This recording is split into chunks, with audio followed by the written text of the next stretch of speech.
really bad relationship, a very, very bad relationship. And for 2 years, it was basically him just throwing stuff at me that was just awful. Horrible things to say to somebody. And what stuck with me is he would call me stupid, right? He would call me stupid. And that's kind of, after that, I went through like therapy, and, we kind of learned how to filter through, like, you ask yourself, okay, this person said this to me. What proof is that true, right? And I was able to get rid of a lot of that stuff. But the stupid thing really, like, I stuck with. That really hit home with me.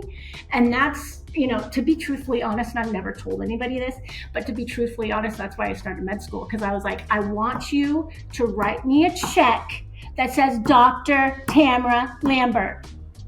Enjoy this episode with my badass cousin, Tamara Lambert, whose journey spans from athlete, the armed forces, to becoming a doctor, culminating with her ultimate and most important role, mom. She discusses the practice of daily habits and learning to say no in order to reduce stress and prioritize what's important. I hope you enjoy my conversation as we explore the art of reinvention. Podcast number 34, no matter how we order it, but 3 is your lucky number, so you'll be number 3. Yay. My cousin, my personal doctor, Dr. Tamara Lambert. Hello, thank you for joining me. Thanks for having me. Awesome. So I know you made special accommodations for me and rented a room at the library. That's going to have to go on the tab. Yeah, you don't want screaming kids in the background, I'm sure. Oh, no, we love the kids, my godniece and my adopted godniece. That's right. So, thanks for joining me today on my journey in this podcasting endeavor.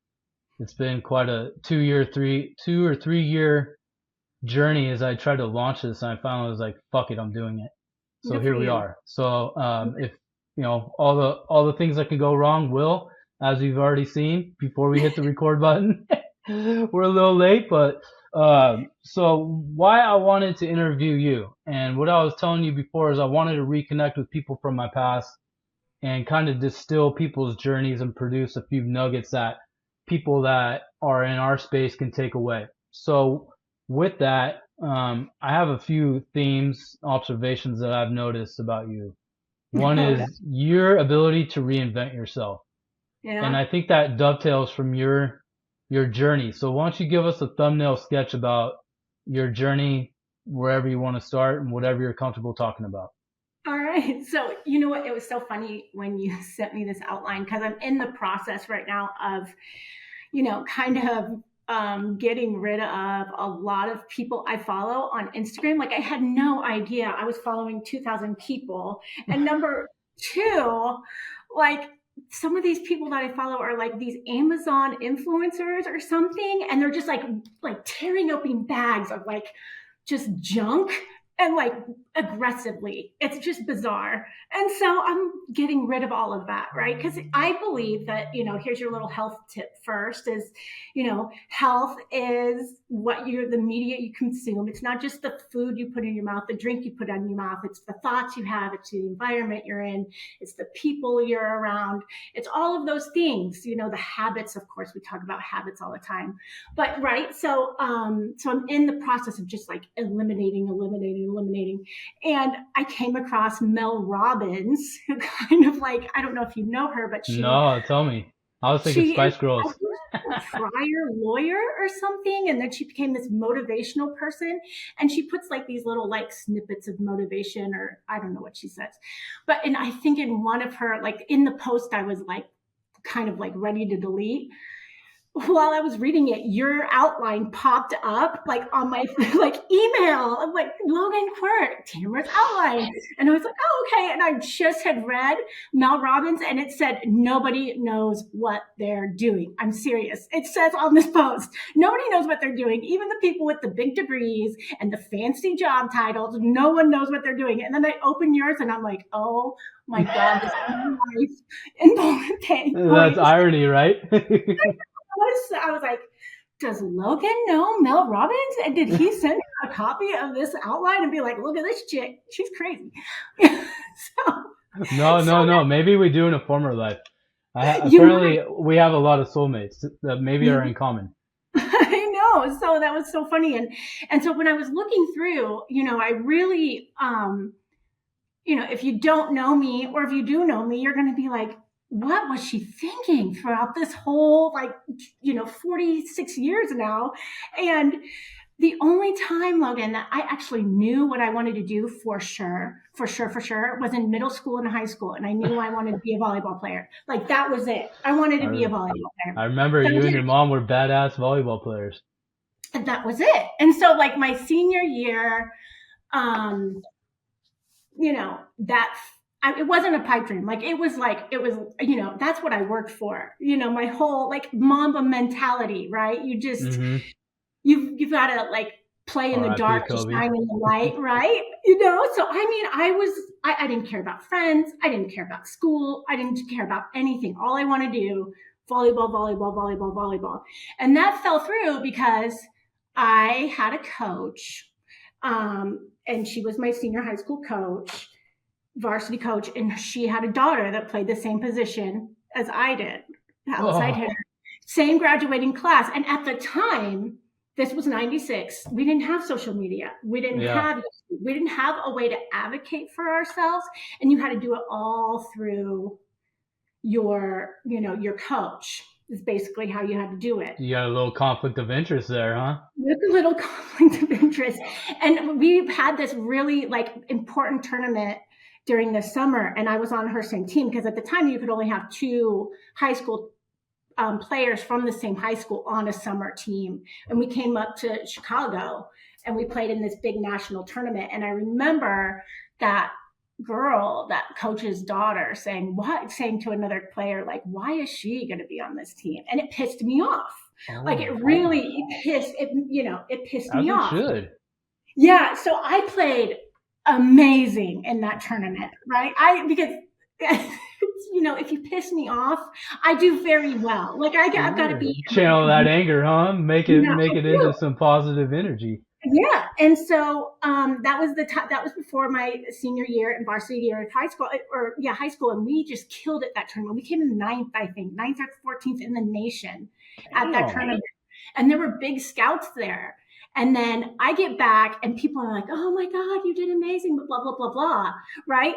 And then I ride the bench my entire senior year of high school. Oh, the coach is totally rained on your parade because you outshined your daughter. Yeah, and I was devastated. I was devastated. I didn't have a plan B. That was my plan A. That was it. And so of course we graduate. No scouts are looking at me. And so I just had no idea. I had no idea what I was going to do. And so I was like, well, I guess I'll just go to Purdue. And of course, I don't know what I want to do. I go to Purdue University, no idea. I'm 18. Like most kids in college. Like, yeah. I'm messing around. I'm like jumping from major to major to major, right? And it pissed my dad off, pissed my mom off. Because I just wasn't serious. I didn't know what I wanted to do. So my dad started leaving little Navy pamphlets all over the house. Following dad's footsteps, right? Yeah, he was just sick of me. I know he was. He was just like, get out of here, figure something out.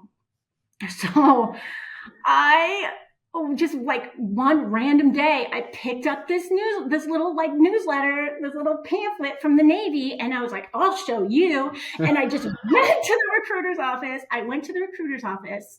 And I was like, sign me up. I have to leave in 2 weeks, or I'm not leaving. No afterthought, just done and done. That was it. And I remember the recruiter going, what do you want to do? Like, what's your job? And I'm like, what do you want to do in the Navy? And I'm like, I have no idea. And he's like, I just gotta get out of the parents' house. I just gotta get out of here. Right? My mom, I gotta show my dad that, how horrible it is without me, right? So he's like, well, I guess you could be like an apprentice, and we have a seaman apprentice and an airman apprentice. And I was like, I don't want to be called a seaman. These are my decision-making skills at this time. I mean, you're 18, 19. We don't really have fine-tuned decision-making skills at that time. This is how I'm thinking. So I go to Chicago, north of Chicago, in November, the coldest time this is no thinking. There's no thinking. And then I go to Florida, and then I get stuck in Guam for 5 years. 5 years. And so, the Navy, um, the Navy really. Have you ever seen that commencement speech from that really cool Navy SEAL admiral? And he's talking about how you make your bed every day. Like, Wake you up, want first to thing you do is make your bed, your right? bed? Yeah. He just epitomized the Navy and like just encapsulated it perfectly in that speech. It's you meet people and it's I think he called it the great equalizer. And it really is. You just meet people from all over the world, or not of the world, all over the country. I mean, I met Latanya from Stone Mountain, Georgia. I met like I met like Iceberg Slim from the Bronx. I mean, I met all of these people, and it really is just this like you're all on this level playing field, and that's what I loved because Yeah. I did great in the. I came from a team mentality. I knew I was always doing teamwork, always doing that. That's how I grew up. Didn't question authority, never question your parents, never question your coaches, never question your teachers, right? I mean, and I you don't just know. Maybe you and I had a different set of how we grew up, because question me was in my vocabulary. no, yeah, not me. I was not able to question anything. I just was like, okay, do what you're told, do it well, and move on, right? And so I did well in the Navy, but it was the great equalizer. You did, and in the Navy, I really, really, really, really learned how to make sure I'm using my time wisely, right? And that was the thing. Like you had these bullet points of things you had to do every single day. Make your bed, go to work, blah blah blah, do this, all at work, right? Yeah. And so I didn't have the freedom to do what I wanted to do, and it really helped me do that. Gave you some structure and some It gave learn me how to exactly. prioritize your routine, right? Right. It gave me structure. I learned how to prioritize my routine. I had people around me that were fantastic at this. Like there was this guy named Bino. He wouldn't even know who I was. He was this guy that just wanted to be a SEAL. That's all he wanted to do. And every morning, before like rucking was cool, he put on this huge backpack in the heat of the tropics of Guam and Oh my run God. back. He was a monster, and he did this every single day. And then after work, he would be swimming.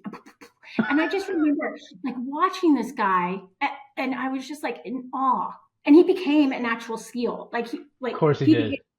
Yeah, he was just a bad. I was around like badass people. Yeah. I mean, of course, I was around like not so badass people, but you were like there were some like I met a few SEALs. I met these people like, rescue swimmers that are jumping out of helicopters. Like these are like Top Gun type dudes, right? Yeah, you got exposure to the wide swath of people, right?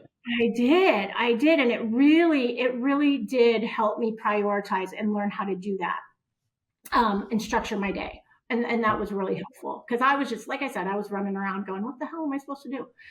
So Yeah. So you were in Guam for 5 years. What happened after Guam? Did you take your discharge? Where'd you go next? I did. I took an honorable discharge, and I had to check out with all of my officers. And one of the officers said, "You'll be back," and I was like, "No, I won't." No, I'm good. Thank you, though. Thank you. And so yeah, so I went back. I went into IU, Indiana University, got my degree in journalism and European history, and then that was that. And So, then sorry, I want to interrupt because something just came to mind. Well, actually, you go ahead because maybe this story will dovetail into what I want to ask you about. well, and so I was at IU, IUPY, and then yeah, I mean, it was just, I did school, I got it done in 3.5 years. I was old enough to be like, now I know, like, this is what I want to do. Like, or, not this is what I want to do, but I'm here for a reason, and this is what I'm here for. And I did have the skills. Like, I knew how to sit down and study now. I knew how to, like, prioritize my time now. And that was really, really helpful. Yeah, I mean, that's one thing you got to learn in life is you only have an infinite or a finite amount of time, not infinite, but a finite. and you have to learn to make the most out of every hour of the day and make sure you get it in, right? Right, right. Yeah. So I remember you sent out this card, and I still remember this card because you're quite the artist, but it wasn't the Yeah. artistic work that struck me. It was the message on the card that when life Mhm. gives you lemons, you make lemonade.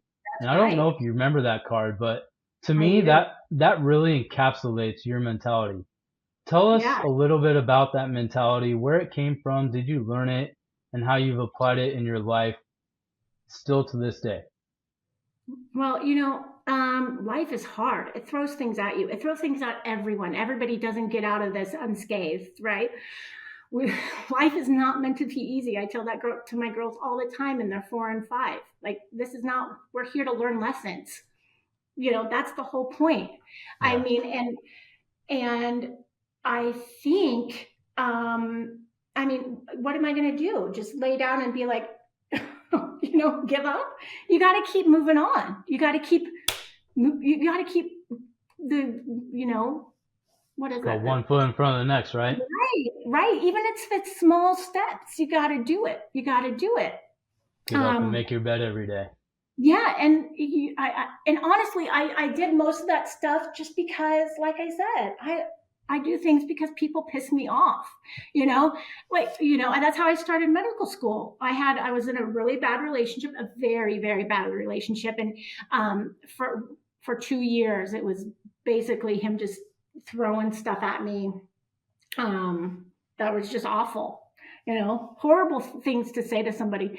And what stuck with me is, he would call me stupid, right?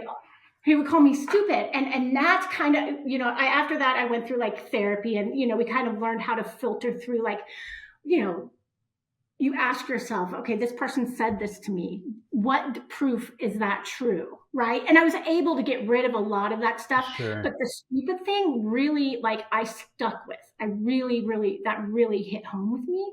And that's, to be truthfully honest, and I've never told anybody this, but to be truthfully honest, that's why I started med school. Because I was like, I want you to write me a check that says Dr. Tamara Lambert.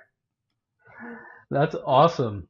I I see. did. I never knew that story. I always thought it was because you were frustrated with the whole healthcare system that Yeah, yeah. And medicine. I'm sure of that course, might have been a factor, but I love that motivation. Like, you know what? I'm gonna sign this check, Doctor Tamara Tamara Lambert. Lambert. Boom. Yeah, he did. And I thought it didn't. It wasn't a check. It was an email. And it was still Do you very. have that email framed somewhere? No, I do not have it framed, but I have I it think I'm saved. gonna send it to me. I'm gonna frame it for you because that's an awesome story. You That know, is, because that's it. I'm telling you, these were my decisions. You don't like, this is how I made these big life decisions, for better or for worse, right? And then I was like, okay, I want to be I want to be a doctor because of this. I didn't want grow up wanting to be a doctor forever yeah, and ever. I didn't want grow up wanting to be in the Navy forever and ever. These are just things that I kind of was just like, okay, life sucks right now. What am I going to do? Right? What am I yeah, going to do? How am I totally. going to make it better? How will that make me feel better? Okay, him signing over a Dr. Tamara Lambert check. That makes me feel great. You Hey, know? that reminds me of this famous person that you and I we don't know, but we often talk about. And he gave a Hall of Fame speech that some people said was petty, but he was talking about all the slights he felt since high school. He Oh didn't make yeah, the varsity team, I and know. I that totally. he just added another piece of wood on top of the fire, and it drove him. You know who Yeah, I'm talking about, and I do. wherever you gotta I derive your do. I love motivation that from, Michael speech. Jordan was the same way. So, some people might say that Yeah, taking your motivation from pettiness isn't healthy, but at the same time, you remember those people that tell you you can't do something and you want to prove them wrong. And I don't think that right. there's anything unhealthy about that.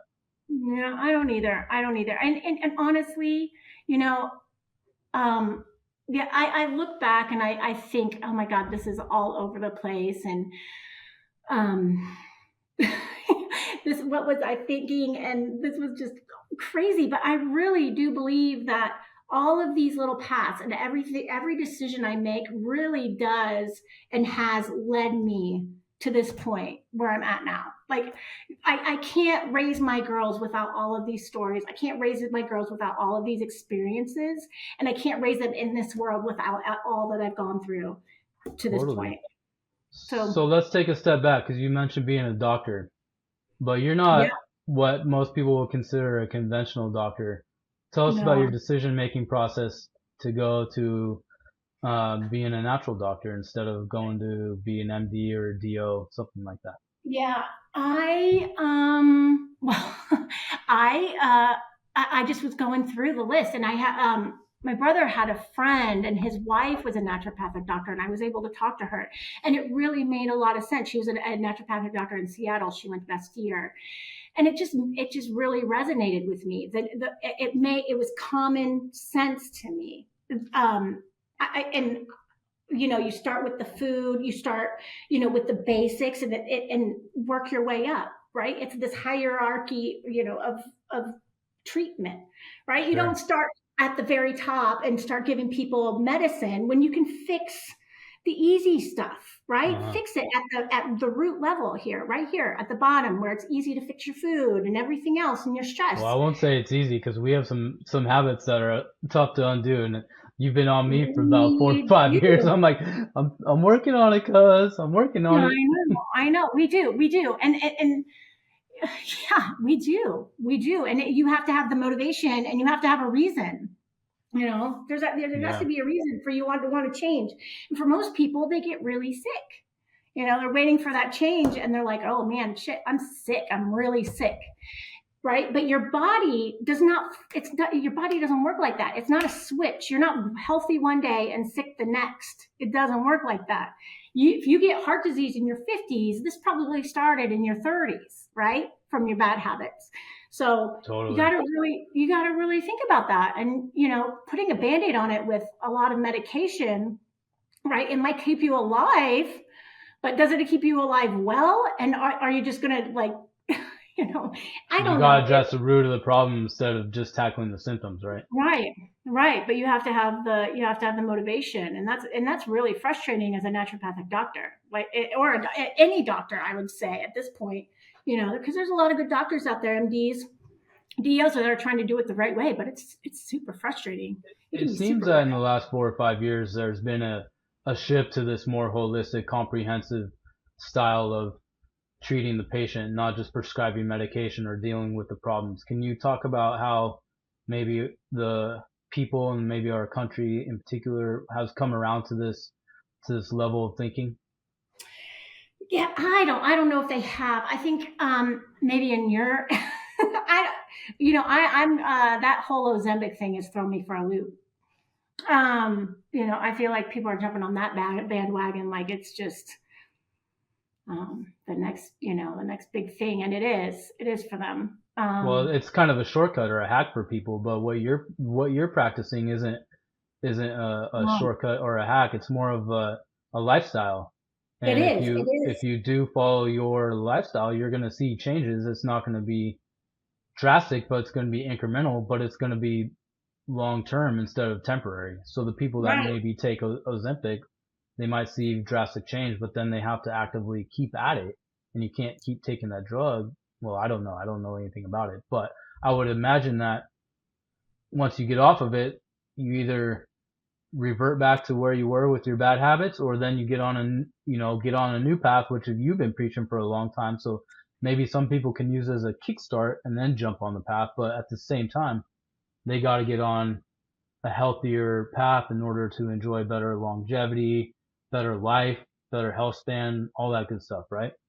Right, and that's the whole key, and that's the problem. I feel like people, want to see results like right away. They want this like immediate. They want the Amazon of healthcare. It's not like that, right? It's not. You've got to be consistent. There's consistency involved in here. You can't do that. Oh, I did Sure. it for 3 days and it's not working. Okay, well, it's not going to work. You've been doing Yeah. this. You've been eating poorly for the past 30 years, and now you eat a piece of lettuce, and you're like, well, it didn't work. What am I going to do? Yeah. Right? So let's kind of jump into this um, for some people that aren't as well versed as well obviously you are, and because you've kind of enlightened me and educated me, can you give us some digestible tidbits about what your area of practice and your expertise now involves in? Yeah, so I'm really, I've been interested in health span. I know longevity is the buzzword, but it's basically just preventative care, right? You're doing the Sure. things that you're doing the basic things that you need to do. You're getting the sleep, you're getting the exercise, you're reducing stress, which is and like this whole huge bowl of just stress could be anything really. But it's a huge factor in a lot of chronic diseases and in your health, and it makes a huge difference in everything. um, so yeah, you just got to address these root things, and these foundational health properties, and then um, really take it from there and build upon that. But you start with little habits. You're not Sure. changing everything all at once, right? You're saying, you know what, I'm going to really focus on drinking my water in the morning, right? You're doing little habits over a period of time and getting that habit ingrained in your system so you don't even have to think about it anymore. And then you change another one, and then you change another one. Just like that rear admiral said from the Navy, you're doing these small habits, right? Making your bed, to make a huge change. That's what I'm trying to impress on people. And these small habits will add years to your life, healthy years to your life. I don't want to just add years to your life and you're miserable and you're taking 4,000 drugs. That's not the point of this. It's health span, adding healthy years to your life. And improving the quality of those years you And get to spend. quality. Maybe it might not add the years, but it will make those years that sure it does, but you don't want to Right. spend the last 10 sucked up on drugs and bedridden. You want to be able to go Right. out and do the things that you should be Right. doing, right? Right, right, and then that you love to do, right? I love to hike. I don't want to be sitting around watching television, you know? No. Yeah, definitely. So I think you and I both like the Dr. Peter Attia, and I like his definition of health span and lifespan. Can you tell us, maybe you subscribe to that, but I think he's broken it down into two definitions that are super helpful. And I know you produced a journal that it's a year long and I'm already a year into it. I'm still like week 20. So I'm not the most conscientious practicer, but tell us about his definitions and how you use those to work with your clientele. Right. So health span, like I said before, health span is adding healthy years to your life. Longevity is just adding years to your life. And you can be on a life support. That's still adding years to your life, right? I think we Yeah. talked about this. Health span is doing the things that you need to do, just like those. I don't know if you've heard of the blue zone areas, Yeah, there's right? one out here in California where I'm at. Melinda, right? Yeah. So they're what are they? 7 day Adventists? Are they I those think guys? so, yeah, definitely. Well, I shouldn't say definitely, but my niece did a slideshow presentation on him, so I'm gonna have to pull that into this podcast so I can steal her work and we can Right. educate the people. Right, and they're not. I think one is in Greece, and then another one's in Japan, and another the one's in Italy. They're not, and Costa Rica is another one. They're not doing this stuff that we have wrapped up in this like consumer multi bazillion-dollar company, or is it a brand now? I don't even know. Like, Complex, like the food industrial complex or something. yeah, they would look at us like we're crazy. They don't do. These are old cultures that are doing the same things every day. They're walking. They're not right. They're not riding in cars. They're walking every day, and they're going up hills, and they're eating the same stuff that came from the earth. And I know that we are not at that luxury. I get that. There's reasons why some of us cannot do that, but we can add some of this stuff in Sure. and still make a difference. So they're getting good health. They have a purpose in life. They have a community, a small community. You don't need this huge fake social media community. That's not a community. Your tiny little one at home that's composed of 3, 5, how many ever people. You don't need this huge. In America, we have this tendency to just go to extremes on everything. And there's a golden mean right in the middle. And it's also called common sense, right? It's just this like little spot that makes sense. We don't Sure. have to fly over here and fly over here. Like, it doesn't work like that. More does not Well, necessarily mean better. I like that, and that's the beauty of what your practice and what you preach is, social media is not necessarily bad. Just find a find a common sense ground where you can don't go down the YouTube channel or the Instagram, Snapchat. Well, I guess Snapchat's not even a thing anymore. TikTok thing where it's like 8 hours a day. You can still get on there and be healthy, but learn how to disconnect and get back into your community. So there are things within our culture that we can do.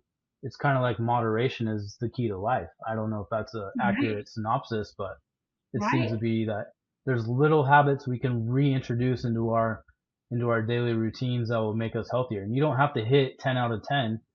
You can do Nope. one, two, three, and it will No, definitely help increase the quality of your life and make you a happier person, right?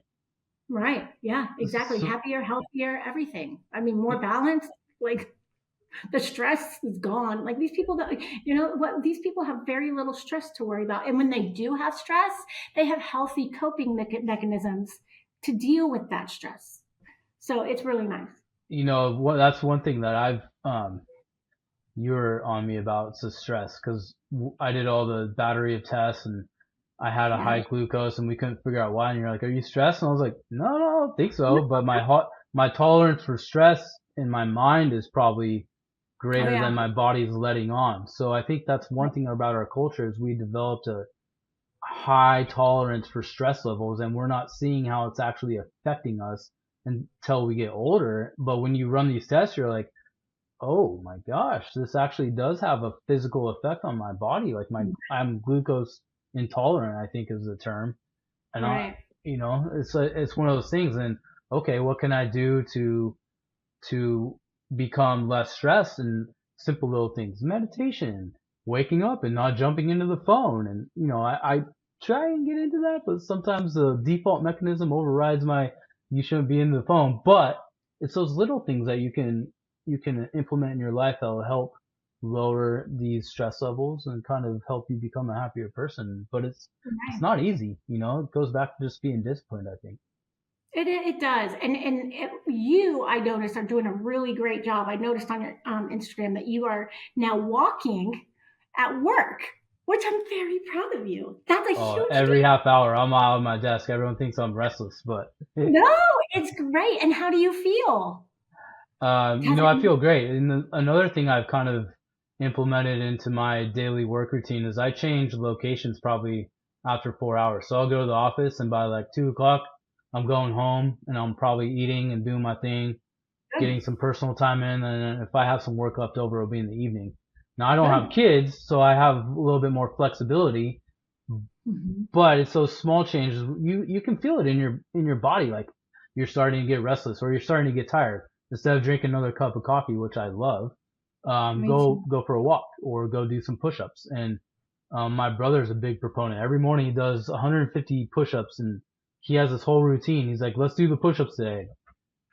Yeah, Fucking Trevor. yeah, But it's just those take 5 minutes out instead of going and getting a caffeine drink. Go out and walk or go out and do something to get your heart rate up and get outside and see the sun. Or right, even if you're not in an area where it's sunny all the time, you can still go stand next to a window and absorb daylight.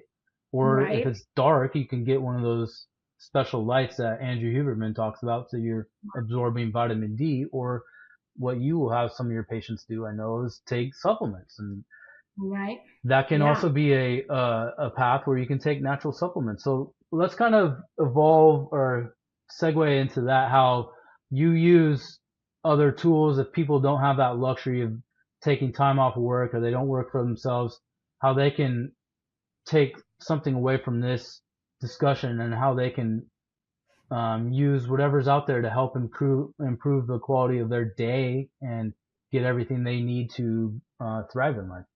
yeah. I would say you start with like sleep, getting enough. Make sure you're getting 8 hours, 7 to 8 hours of sleep a night. That should be. If you're not getting 7 to 8 hours of sleep a night, you're not. You're not. We can't. You can't start anywhere. You got to. That's where you have to start. You've got to make that a priority. You've got to really focus on your sleep hygiene. You've got to really dive into what is the problem of why you're not getting enough sleep. And a lot of us are magnesium deficient. Our magnesium stores are just terrible in our poor depleted soils. Um, so if you're having trouble, like you've done everything, you've turned off the light, you got the phone out of the room, you've done all of that stuff, you need to really look at your magnesium, maybe even get tested. I am a huge proponent of getting tested for these things instead of just kind of throwing stuff at a wall and see what sticks. Sure. And these tests aren't really expensive. A lot of them are covered by health insurance, right? Right. And vitamin D is another huge one. That's another easy one. You should be getting tested at least once a year, if not twice. Once in the summer, once in the winter, or the fall and the spring. Just to get a Funny good story idea. about vitamin D. I'm very fair skinned, but I always was like, oh, there's no way I'm vitamin D deficient. I'm outside all the time. And then I took that test and I was like, lo and behold, you're a little bit low on vitamin D. And you're like, how are you low on vitamin D? You live in Los Angeles. I was like, I know. Well, yeah, and that's the thing is also you have to look. There's tricky things about those levels too, right? Remember, I talk about optimal levels of your lab results versus functional levels of your lab results. So, optimal versus functional, and your doctor is not giving you the optimal levels of your lab results. They're giving you functional levels, which functional levels is the average test range for all the people in America. They're not testing the healthiest people and getting an average there. They're not testing your triathletes, your elite athletes, and then getting which is what they should do, is getting a good level of what your vitamin D should be something there. to strive for, right? Right. They're testing the average, and then they go, oh, this fits in right here.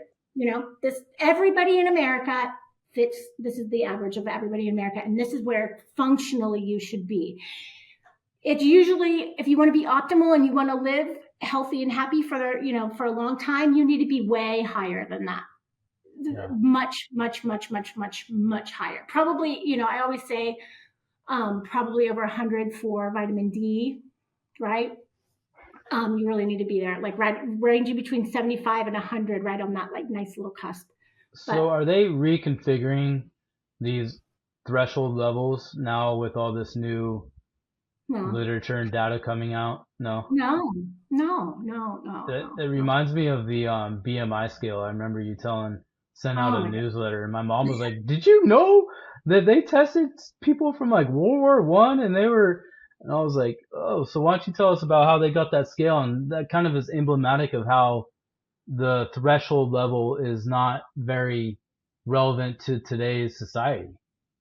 Right. So BMI was basically just a bunch of researchers that got together and they wanted to find out, I don't even know what year it was, but they wanted to find out, it was a long time ago, and it was in Europe, and they wanted to find out what the average man weighed, what his average stature was, right? And so they got it. And now it was only males. It was only in the 1900s, sometime early 1900s. And that is now BMI. And now it has been in place and measuring women and men and all over the place, different races and ethnicities and genders. It's applied to everyone. It's a poor indicator of your overall health, right? Terrible indicator of your overall health. Most elite athletes and Olympic athletes are completely in the overweight or obese category. And these people are the healthiest people on the planet. I think that, what was she, that Olympic rugby player, Iona or Ileana or something? She talks about this all the time, about how she was so embarrassed in high school because she was so she was so strong. Mm-hmm. And she was always over on her BMI, always overweight. And it shouldn't be applied to people. It shouldn't be applied to us. This is a terrible indicator for health. It's a terrible indicator for health. And it's putting people on track for a lot of eating disorders and, unnecessary, unhealthy, extreme remedies for obesity. And, it doesn't need to be like that. And that's just one factor of how like threshold litmus test we use today to indicate overall health. It's totally Yeah. inapplicable to what we should be actually measuring, right? I mean, there's Right. so many better methods to There's so test, many and methods. that's a beautiful part of your practice is, for people that have access to it and are learning about it, is now you're learning like, oh my gosh, I am actually healthy compared to what, the doctor's office is telling me I'm not healthy. And it's nice to get a fresh set of eyes on this to see like, okay, there are different ways to measure data and to measure health and not just look at weight, BMI, and, whatever other methods we Cholesterol, have. the lipids. There's a big thing on lipids right now. Like there's a big thing because you need cholesterol, right? And lipids are getting hit all over the place now with this lipid panel and their threshold on that. And I don't know where they're going to settle, but it's all wrong. It's wrong. It's wrong. We need cholesterol, right? And that's why, I don't know. It's crazy. It's a crazy world. It's frustrating, I imagine, as someone who's in this. I don't know if you guys are pioneering, but you guys are opening the conversation again to what we should be focusing on to help measure our health and to help us be better humans and to thrive going forward, especially with the, looking at bad data and tests that are old. We don't want to use that anymore. So Yeah. that's awesome that your field is kind of educating the public, and it may not feel like you guys are making any type of effect on it, but I think you are, because now there's so many podcasts and so many doctors that are coming out and Oh yeah. saying, hey, you know what, this is an evolving area, and we're not saying it's prescriptive, but it's open to conversation, and they're going to change their views as more data comes up. That's the nice thing about science is, you learn something and you go, okay, maybe this is it, but you learn something new and you're able to pivot. And once you absorb and learn more data, you can make a better informed decision, right? Right. It is a practice, and the it's really exciting for me. I don't know if you did see that Senate roundtable with Callie and Casey Means. Have you heard of these people? No. Oh my gosh, Logan, these people are this is what's really cool is we've been talking about this for years, like toxins in food, toxin in your water and your environment. These toxins have a huge impact on your gut health, which has a huge impact on your brain health and your obesity levels. And these are impacting everything from your hormones to everything, right? And so it's really cool. These Casey and Callie Means, and that would be a podcast if you find them on anything. I think they were on like Joe Rogan, they've been on his stuff, or Tucker Carlson, I think is his name. I mean, they're really changing the game. And these podcasts became so huge that the Senate decided to have a roundtable with some of these big guys Sure. that are kind of blowing the lid off of this stuff. And Casey is a Stanford trained doc that quit. Was like, I'm done. She was like valedictorian of her class, big time surgeon, and she just quit like cold turkey and was like, I'm not doing this anymore. This is not working.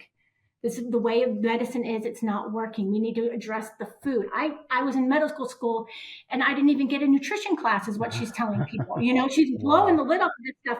And people are like, what? And all of the studies are falsified and rigged. Like all of these scientific studies that are paid for by the NIH and has NIH names all over it are rigged.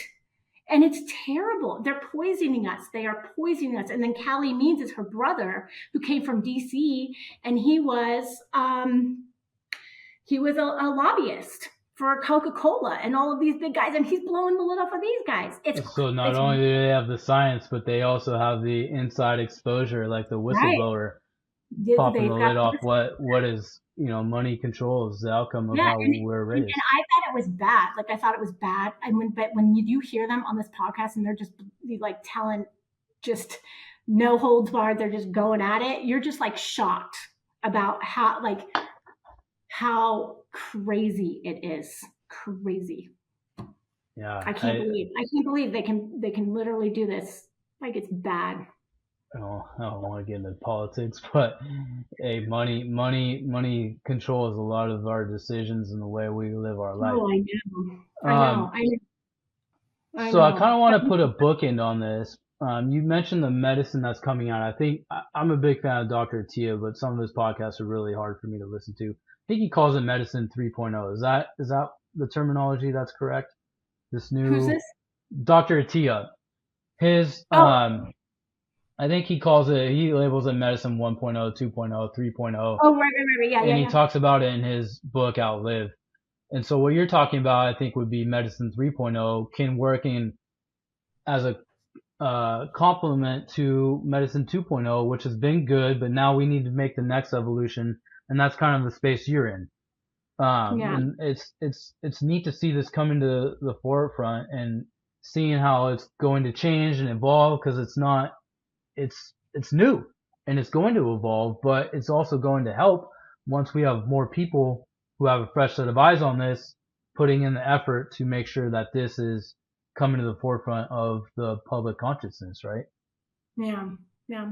I think so. I hope people are really are I just really hope that people are asking why and really trying to find the answers. You can't. Like that, another thing I learned. I didn't learn how to go question people until I was in med school. Right? I didn't know you could question a doctor and say, "Why are you giving me this?" Like, I thought you just had to say, "Okay, thank you so much," and take it. Right? I didn't know you could say, "What is that for? Why do I need that?" It's you just need to start questioning and really yeah, just asking the questions. It's okay to ask a question. It's okay to do that. And it's not a bad thing. And if your doctor is not answering those questions, you find another doctor. That's it. I love He that works for you. because our You know, our past generation, like my grandparents, doctors were infallible. You just did what you were right, told. And right, I think the generation coming up is they're more comfortable questioning things that don't make sense. And it goes back to what you preached earlier. Use your common sense, right? right. And I think that's one nice thing about your area of medicine and being a naturopath is it's okay to question and it's okay to be wrong, because we're Right. not all right. And question me and point out something I might not know. I'm open to learning as well. And you're not the doctor who holds himself to, you don't question me, you just do as told. So Right. I No, think I that's a that because I mean everybody's going to be different. Everybody like I don't know your lifestyle from point A to point B. Like I try to understand it in a 2 hour orientation or appointment, right? I try to understand that, but I'm not going to get the full thing. And you know yourself, you know your lifestyle. It's a teamwork. It's a team thing that we're working together, and both people have to be working together to make it a teamwork. great team, right? And so when you have one person that's working hard and doing, like trying to figure it out, and the other person that's not telling the truth or not working hard or kind of going, oh yeah, that didn't really work. You got to be honest with yourself. That's Sure. the biggest thing. Be honest with yourself, and then be honest with me. If you're honest with me, we can work it, we can figure it out. And I think that's what a lot, and doctors don't have time right now to figure it out, because you get what, 2 to 5 minutes now. Yeah. You don't have time. You You don't have you time. have to be brutally honest in order to give everyone the full information to tailor a plan that's going to work for you, because there is no Right. cookie cutter approach to anyone's None. health, or Everybody's any of that. life is different. We all have similarities, right? We all got to wake up, we've all got to eat, right? But everything else, it's all varied in there. So yeah, it's you gotta, and you know, I catch myself in a lie. I'm not ashamed to admit it. I'm like, shoot, man, I lied about that. That's not true. That's a story I just told myself, right? You got it. We are set. Our brains are wired to lie to ourselves, right? So you got to like really. That's a skill you have to learn. I think I read somewhere that the average person lies to themselves like 40 times a day or something. It's a I imagine it's it's probably more than that. But it's a You're lot. But you gotta be brutal. You gotta be brutal with yourself if you're gonna get totally. changes. If you're gonna, if you're gonna change, and if you're really serious about changing, you got to be brutal. So Brutal, one thing honestly. brutal honesty, I stole that from a trial lawyer that's very famous, Nick Rowley. He preaches brutal honesty when you're talking to the jury, and I think that just applies to everything in life. You have to be brutally honest, and some people might not like the message, but it is what it is, and in order to be accountable, you have to be honest. Yeah, man. I don't know. I don't always like the things that are going on in my head, and I don't, I like the stories I tell myself, but that's not true. You make 100%. yourself out to be a better person. That's not necessarily always the case. Like, oh, I'm really tired. I don't want to go for a run today. I don't want to work out today. Are you really tired though? Are you?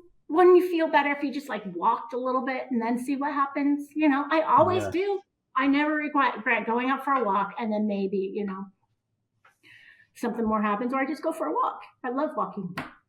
Well, that's, that kind of segues into the next thing I wanted to talk to you about, because you not only became a doctor, I want to say later in life, but at a stage when most people were kind of set in their careers, but you also became a mother.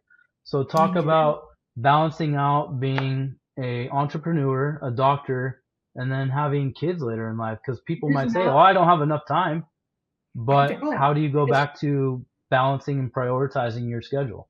oh my gosh, no, there's no balance. I don't think there's any balance with that. When you have young kids, it's the kids. Like that's it. You are in the trenches. There's no balance. There's none. Okay. I don't know how Brutally people are doing honest, it. right? Right. There is no balance. Logan, I was flipped out, right? Like, I had my kids at 41 and 42. Not that's geriatric, right? That's like I'm not going to geriatric. say anything. I'm going to let you speak. And I hate that. I think geriatric like pregnancy is terrible, but but it was capital G geriatric. But uh, and so the hormones are going nuts after having two kids back to back.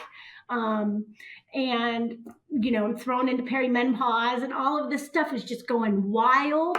And you have two little kids, and I'm finishing up clinics and rotations, and starting this degree in acupuncture. I couldn't do it anymore. I was like, what? This is crazy. I am not even my person. Like, I was raging. My poor husband was like, who is this person? I was losing it. I truly was losing it. I was losing all. I had to get rid of it. I had to get rid of a lot of stuff. I had to, there's definitely a part one to my life, and then a part two, and the part two starts once I realized you cannot do all of this stuff with small kids. You can't. And if you want to be there, I had kids, and Hmm. I had kids, and I didn't expect to have kids, so they were a pure like, oh my god, this is like amazing. And I had kids to raise my kids. Didn't have kids so somebody else could raise my kids. I had kids so I could be there.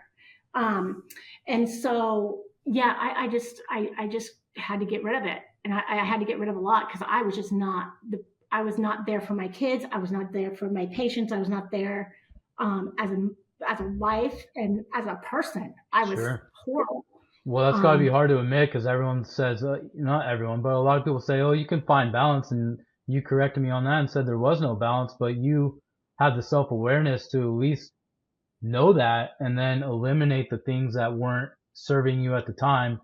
And then Right. you, And I had to really prioritize, like, what is my priority? I had to sit down and say, this is not a priority. This is not healthy for me. This is not, I could deal with this in part one of my life. I cannot deal with this in part two of my life when I have two kids that I have to worry about, and that I have to be not stressed out and not worrying about like person B over here. I can't handle extra stuff. I just couldn't do it. can't be And superwoman so all the time, right?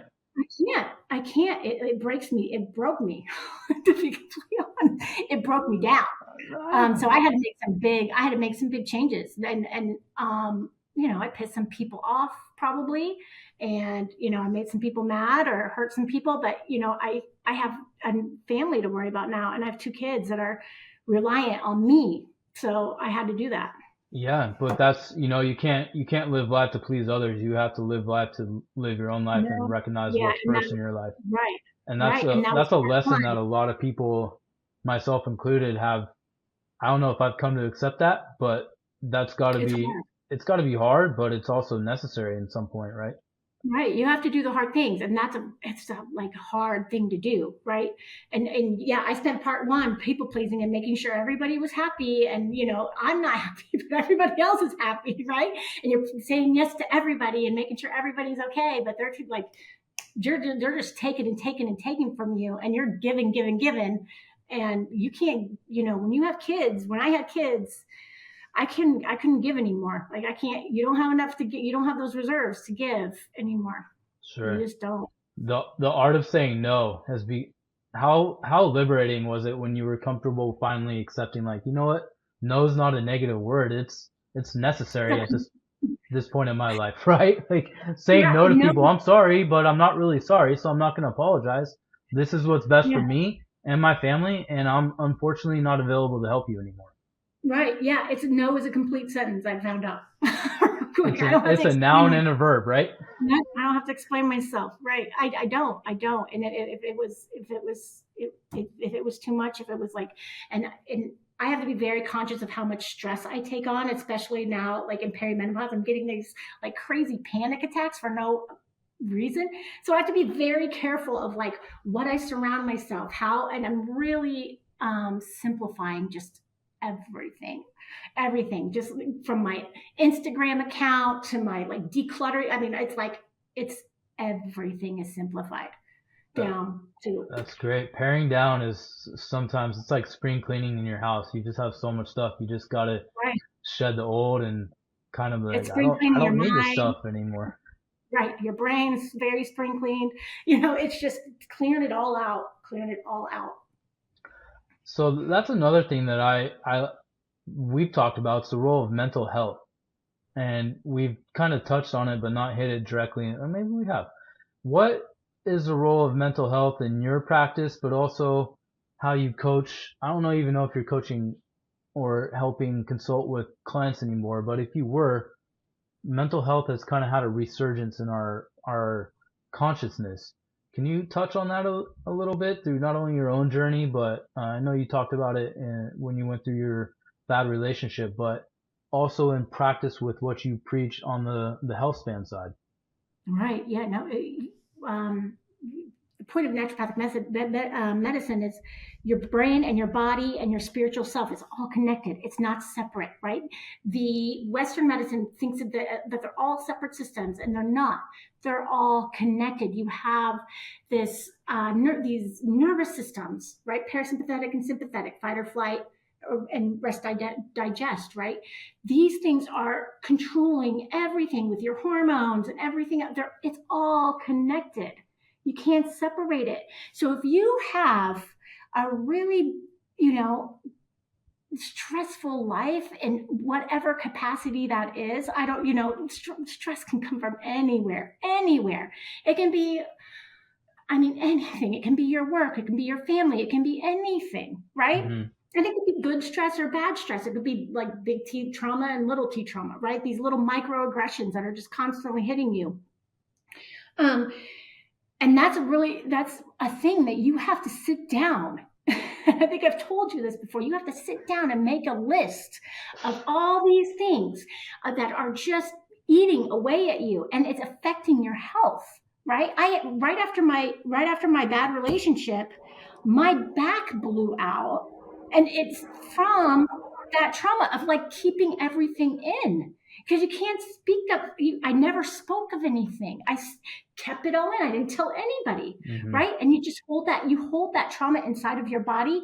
It's going to come out in a way you don't want it to come out. At the And worst for me, possible time, right? right at the worst part, it came out through my back. I almost was paralyzed. Like literally, I almost paralyzed myself from doing nothing except for holding this trauma and this stress inside my body for so long.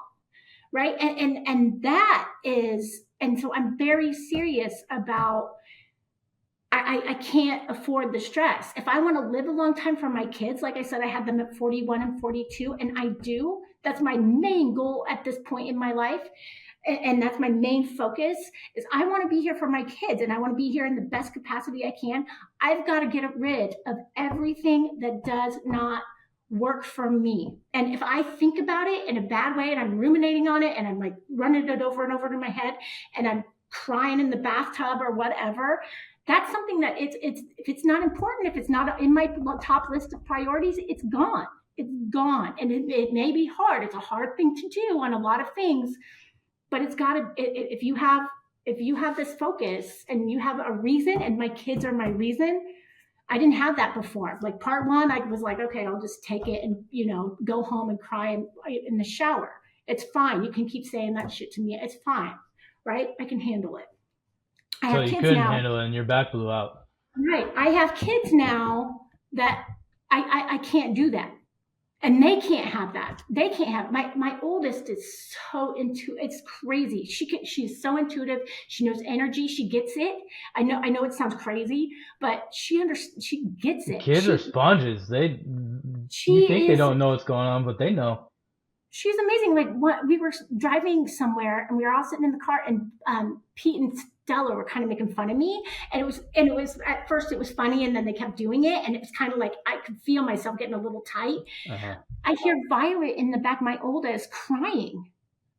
And I'm like, Violet, why are you crying? And she's like, I don't like when Daddy and Stella are making fun of you. Oh my she gosh. Feels it. Yeah. She feels it. And it's just wild. It's wild. And for her, you have to, I cannot introduce her to that. I just can't. And she doesn't need that. She doesn't need, and I'm like, Mommy can take care of herself. I've got myself. I got it. That's sweet of her to be able to try and take it on, but she's too young to take it on, and you can't have that in your life, right? And she doesn't need, that's my shit. That's my stuff. You don't need to take that on. Can't project your shit onto other people. Especially your kids. Yeah. Especially kids, And so, she feels it. Of course, Pete and my husband and Stella were completely oblivious, but she could feel like just me. And I'm in the front seat. She didn't even see me. Just energetically, I think she could feel me. Yeah. And it's wild. She does that stuff all the time. She's so empathetic. It's crazy to see how certain kids, one is so emotionally in tune, another is oblivious but is so smart in other ways. It's like you have two kids that came from the same background but they're so entirely different. It's crazy, and I see that with my nieces and nephews, and obviously I don't have children, but I do get to see that. And you see it. One of my god nieces is one of your daughters, so I know that too. And she's my little warrior, baby. God, she's a fighter and a half. Oh man, she's so strong and so brave, and she will tell anybody off, and she has the best no in the whole world. I'm like, oh my God, I want your no. Teach me. Oh, kids are so wise, man. Just teach me. I'm just like, oh my God, I wish I had like just a tenth of what you have right now. A little bit of what you have. She's just so strong. She's just so like convicted, and she's just no. Like, wow. So good. Yes. I love it. I love it. I know. I love them. So to kind of wrap this one up, I asked you about mental health and what are some simple practices, not necessarily having to go get a therapist because they're expensive, but what are some simple everyday practices people can use to lower the stress and improve their mental health that you have noticed worked or that you use? Kind of enlighten us all. All right. You have to live by your priorities, right? That's the first thing. What is important to you? And then once you have that, for me, it's health and family. That's what is important to me. Everything else can fall off that list. Right? If it's not important, it's not important. Get rid of the stuff that's not important. So is this as simple as pulling out like a piece of paper or getting on your phone and making a pros and cons list? What are my priorities? And they change, right? Yeah. And every step of the way, they're going to change. And you have to reevaluate and look at that list. But right now, what matters to me now? And then what doesn't matter to me? And then what's taking away from those priorities? And that's stress. right? Because you're trying to get this done. You're trying to focus on this, but you've got all this outside stuff. What is taken away from that? And then easy stuff like journaling is a great one. Going for a walk is another good one, right? Yes. Of course, meditating is a great one. Breathing exercises are fantastic. I do that with my girls all the time. We do this rainbow meditation for kids. We do yoga together. I love it. That's you just make it easy, make it fun, make it, it doesn't have to be, it can be 2 minutes, right? Just a quick alternate nostril breathing exercise, boom, you're done. Or just some deep breaths, right? It doesn't have to be this super complex. We don't have to complicate it. Simplify, right? There's simple Yeah, ways to reduce the complexity of life. right. See, you can do it. And like I said, life is hard. It's supposed to be hard. It's not supposed to be easy. That's not the whole point of life. It's not good to be like this cakewalk. What are you going to learn, right? You don't learn anything if it's easy. You learn through the struggles, and then you're proud of yourself after you get to the other side, and you're like, oh God, look at that, I did that. Right? Yeah, when I was preparing for this, I was listening to a Ryan Holiday podcast, and it's the 10th anniversary of The Obstacle Is the Way. He came out and kind of, I don't know if he redid the book, but it's now it's for sale, and it's more. So it's neat to see that people are practicing it. Mm-hmm. And it's like, don't take the easy path because you're not going to learn anything by it. And if there's an obstacle in front of you, don't give up, but learn how to see it as an opportunity and capitalize on it, because chances are if you do absorb it, you're going to come out on the other side a better person. Right. And even though I went through all of that stuff, I'm forever grateful for it. Like I said, I wouldn't have that experience to pass on to my kids. And that's the whole point, right? That's the whole point, Right? Yeah. You're living your life for your 2 baby girls right now. So we've already been at this for an hour, and I tend to end these right about now, but we got on a good one, such as life when you're having fun with your family and your doctor. I wanted to ask you about yoga, but just because personally I got into it probably 10 years ago and I've kind of fallen off. Tell me about that journey to becoming a 200-hour certified trainer, and why you did it, and how it's helped you kind of achieve, prioritizing and living healthy and making sure you're a better person for your daughters. Right. Yeah. So I'm currently still in it because I am homeschooling my girls now. I don't know if you know that. I do know. That was another topic I wanted to ask you about. So I am homeschooling Violet for kindergarten. So I had to spend all of summer teaching myself how to be a doctor, or not a doctor, but a teacher. Right. So go from doctor to teacher and really be like, how do I do this? And I mean, how do I learn to read again? Right. So really. How do I learn the alphabet again? I can't even write. No, I do that. You just learn. You just read it. I don't know. So I had to do that. But so yoga, I started. Like I said, I've been in this, this team mentality for a very long time, through starting volleyball when I was super young, and then getting into the military, which was very team minded. But yoga is just for me. You go in there, you're not even supposed to look at people. You don't have to worry what other people are doing. You don't have to worry about supporting somebody or taking over picking up on somebody else's slack, or them picking up on your slack. It's just for you. And that is what I love. It's just you against you, or you versus you, or, just you in your own space, surrounded by people that are in the same space. So it's community, but very individual at the same time. Yes, and it's very individual.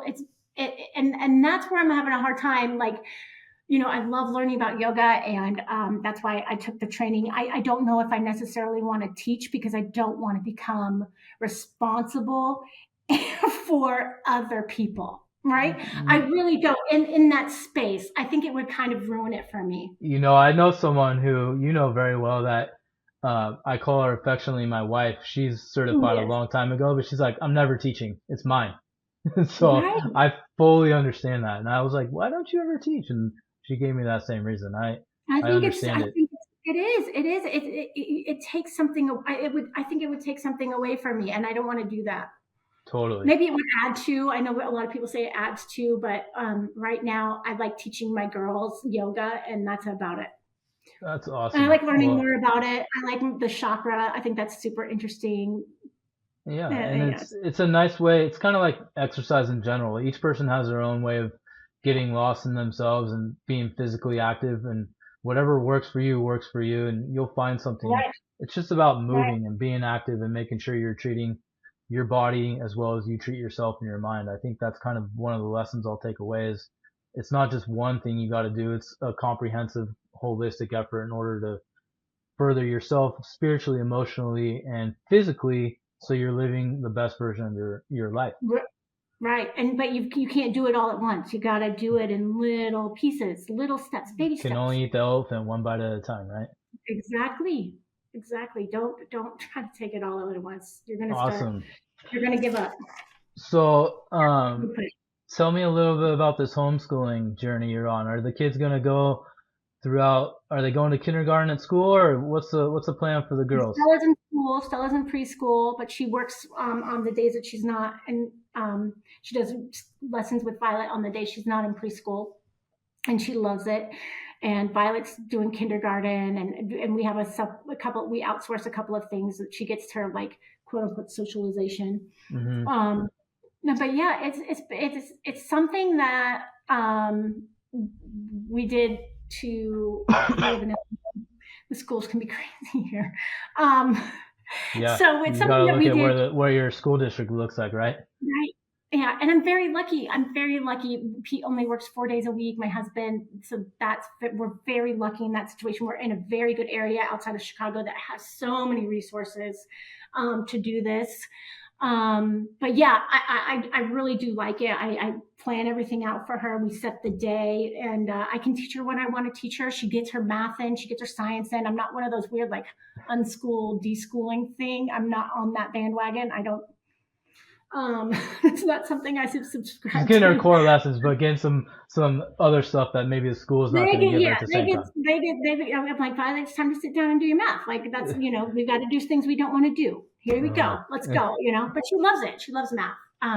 But yeah, we're going at it, and we're on week 10 now. And, Wow. it's like, just like everything, you have your great days and you have your bad days, but we're working through it. And, I'm learning a ton. And so is she. And I just, the best thing, there's no better feeling in the whole wide world is to see your kid get something that you taught them. You know what I mean? Like, I'm like so jealous of teachers. Like, I'm like, oh my God, you get to see that every day. Like, Violet's reading her first little book. And I'm like, how cool is that? She just spelled Santa on her own, and What was mom her and first word she spelled on her own? mom. I saw that on your Instagram. As we speak, like I saw your socials, but I'm not supposed to see them too much. So Yeah, like her first word was dada, which I'm like, whatever, yeah, but sure, Pete. Whatever, you got that maybe one. I'm dada, whatever. But yeah, I got her first written word. So Uh, I am just so you win. Not that you're competitive at all. I win. I win. That's neat. And It's really one of the things that I know is homeschool was a kind of a controversial thing back maybe 10, 15 years ago, but I think now a lot more people are seeing the way education is taught in a vacuum, and they're not liking the curriculum, but you're doing the best you can. But you're also going to put your girls in school at some point, and maybe. We'll maybe see. I mean, see. depending on how it goes. We'll see. I mean, maybe I mean once I can't start teaching them anything, or if they get sick of me, because I'm sick of myself. Like I'm done listening to my voice. Right. Even right now, Yeah, I'm like yeah. I'm sick. So My math skills would end at 2+2, so my kids would have to be in school right away. yeah. So I have to spend the summer trying to figure out like what am I teaching them. Instagram actually is a very good. So There's some there are really. benefits to the socials. Oh, of course there are. Of course there are. I mean, I'm on Instagram a lot for trying to. There's some excellent teachers on there telling you how to like teach your kids and showing you. It's fantastic. Really Yeah, good craft ideas because I'm creative. I'm just not you're super crafty. artistic. If anyone wants to check you out, we'll put I'm your. not crafty. Yeah, you are. There's You're being humble now, Tamara. Come I'm on. not. I can paint, do the stuff, but I am not a crafty person. I don't think I don't have that craft. I don't That sew. I'm a terrible sewer. it's okay. You're still artistic. You got the Lambert gene. My mom's artistic, and she'll say, I Very, can't do any of that stuff. And then, well, she's that's so a good. story for another day. Yeah. So I know you said your family's kind of your priority right now. Has your practice in the medicine kind of fallen by the wayside while you raise your girls? Yeah, I'm doing that blog, and I do like it, and when I have time for that, and I really like that because people can take it, and like I said, they can take what they want from it, Mm-hmm. and they can take that information, take it or leave it, right? And Totally. and it doesn't affect me, so I can put out what I want to, and I think it's a lot of good information and gives people a good resource along with that. The health span journal I created. And that's on But Amazon, just to plug yeah, that. but it gives people some authority and some, conviction and some agency Accountability. and That's the one thing I accountability. take away from it is like, damn it, I didn't journal this week. And that week I'll just have a big old question mark, like, do better. You don't, but it is separated by weeks, but you can take, a week and wait 2 weeks and then start it, it's very open like that. You can take Yeah. 2 years to complete it, just as I'm long as on you're that path. making. 2 years to complete a 52-week journal. So am I. So am I. Like life happens, but you're making small, like you're getting 1% better every day. Yeah. You know, You can't beat yourself up, but you still have to hold yourself accountable, right? no, and habits don't happen like in one day. Sorry, they're not gonna. It's not gonna work like that, right? You can't add a new habit every week. It's not gonna. It's not gonna stick. You got to Sure. spend a lot of time on this habit to become a habit, right? Yeah. Awesome. So I mean, if you're doing it right, I think it's gonna take a while. So I've asked this question of other people that even though the podcast is new, I've had a few other people I've recorded with. What are some influences you credit to where you've gotten in life, or something that you just have taken from others that you've absorbed as your own? I would just say Michael Jordan is a big. I'm a big fan. Kobe Bryant has had just wonderful little tidbits of knowledge that you just want to soak up.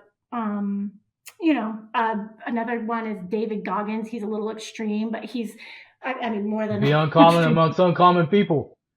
Oh my gosh, he is extreme. But there's some things that you can be like, wow, that's impressive, right? Yeah. Just people like that. I think a lot of athletes are just really inspirational on how they live their life. Navy SEALs, another big one. It is those groups of people that I'm very impressed with. Very inspiring. When I'm like, I don't want to work out, there's this mashup of Goggins and Jocko, just a mashup of their speeches, and it's 30 minutes, and it's just like, do this, do this, do this. I'm like, okay, if I can't get up for this, then write me off, right? So Right. if I need any little kick in the butt, that's what I listen to. Yeah, me too. Those are my guys that kicked me in the butt, and and just seeing those athletes on Instagram or whatever, and what they're doing, and it's just really inspiring to me. It always has been. Even back in the day, I was always really. Well, you're an athlete at heart. Always collecting quotes from Michael Jordan. And I love it. When I opened your health journal, I took a picture of it. I was like, I'm glad you put MJ in here. Of course, I have to. Of course you do. Well, so next question. I know you like basketball. Jordan or LeBron? I can't. It's got to be Jordan. It's got to be Jordan. I'm pretty bummed out about this P. Diddy thing. Wait, what? How did P. Diddy come into basketball? I think LeBron was like part of that P. Diddy. I don't know for sure, but there's a lot of weird stuff coming out. Well, there's a lot of people that showed up at his parties, so I think there's a lot of. I don't know. I don't want to get into that. I don't know. I'm a little down and out on the whole basketball thing right now. Me too. But so I'm, and anyways, I would choose Michael Jordan anyway. Like how me too. I'm living in Chicago. How best pizza in Chicago?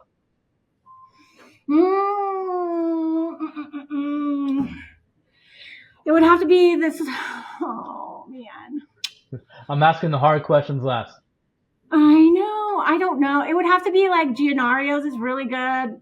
But if you're going to be between Giordano's or Illuminati's, it would be Illuminati's. Okay. And One, those are the two big ones down, like those are the two like big chains. But there's a yeah, lot of like really, really good like little stuff like Pequod's is a really good one. But that's getting like super local. I But did a pizza tour in Chicago. I think I gained 15 pounds. yeah. What was your favorite? Do you remember? I did Maybe you Umo can give me Naldi's, Giordano's, and I think there was a Dua. I don't remember.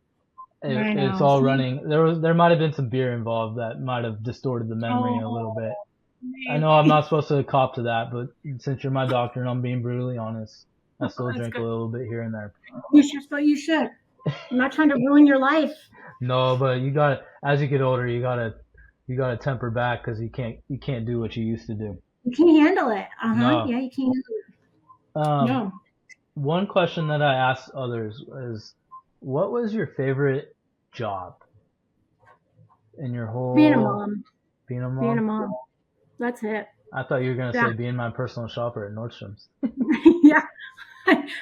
Yeah. That was actually that I was gonna say that's my second one. Yeah, it was neat. I always just put in an That order. It was was so great.